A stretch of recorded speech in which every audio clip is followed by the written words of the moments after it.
From those providing humanitarian relief to consulate officials, most of the people that we spoke to say that while they do expect the number of undocumented immigrants to increase over the next few months, they do not expect to experience a second wave of illegal immigration to reach the magnitude that it did last year. And if it does, they say they're prepared. Over the last 5 years, the number of apprehensions by Rio Grande Valley Border Patrol agents tend to spike in March. Every year we end up with a little spike. It's usually, we call it our busy season. In fiscal year 2014, Border Patrol's Rio Grande Valley sector reports that it apprehended a total of 256,393 immigrants, which is more than all other sectors combined nationwide. The RGV sector also apprehended more than 7 times as many family units and more than double the number of unaccompanied minors as it did in 2013. We are expecting another busy year, a little busier than last year. However, we don't know for sure if it's going to come, but they're expecting another one in the spring or early summer.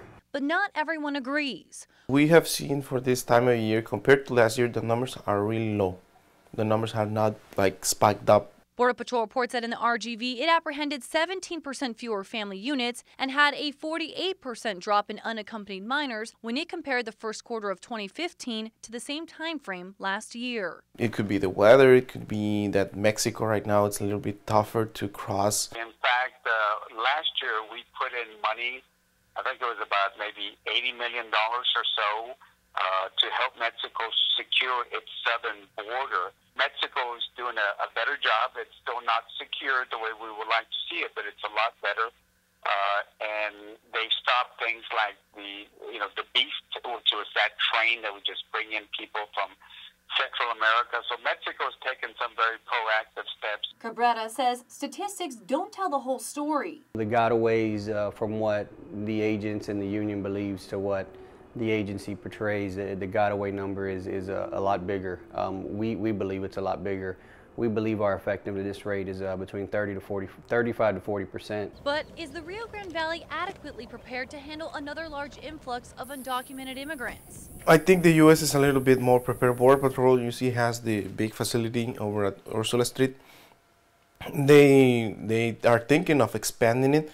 So in case this happened again, I see how the children are there, I see how family units are there, and if it does happen, I do believe they're going to be a lot more better than they were crammed up in little cells at the Border Patrol stations. National Border Patrol Council Vice President Chris Cabrera agrees, but says out in the field, it's a different story. I don't think we're adequately prepared now out in the field. I mean, there's always room for more agents.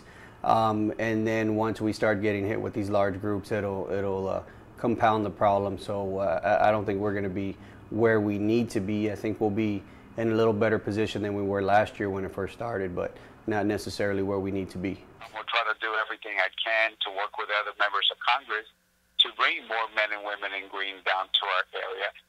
Have those aerostats, which are those balloons that have cameras 24 hours a day.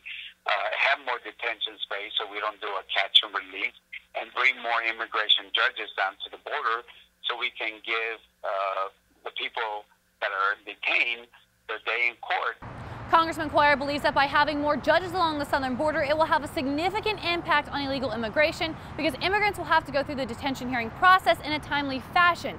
That would reduce the number of immigrants who disappear and simply do not show up to those hearings. In Hidalgo County, I'm Ashley Custer, Action 4 News.